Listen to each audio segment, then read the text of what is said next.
હવે રાત ટૂંકી ને 20 જાજા, આપ સૌ સમજદાર છો, પણ બે ચાર વસ્તુ એકદમ દીવા જેવી છે, એ જો આપણે સમજી લઈએ તો તાલુકા જિલ્લા પંચાયતે બને અને 27 નો રસ્તો પણ ખુલી જાય.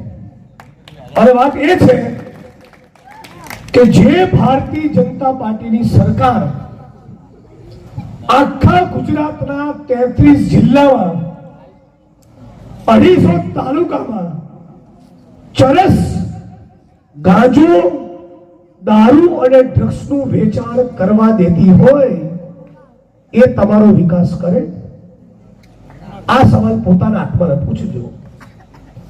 જે તમારા 20 વર્ષના 25 વર્ષના દીકરાઓને નશેડી બનાવી રહ્યા છે, જે તમારા જવાન દીકરાઓની ધમની અને શીરામાં એમની નસોમાં ડ્રગ્સ ઘુસેડી રહ્યા હોય, એ તમને ઉજ્જવળ ભવિષ્ય આપે ખરા?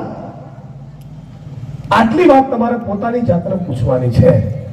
જો તમને એવું લાગતું હોય કે જે સરકાર ચરસ વેચવા દે, ગાંજો વેચવા દે, દારૂ વેચવા દે, ડ્રગ્સ વેચવા દે, એ અમારા દીકરાઓ માટે સારી સરકાર, એવું લાગતું હોય તો આનો તારે કમલનો વોટ.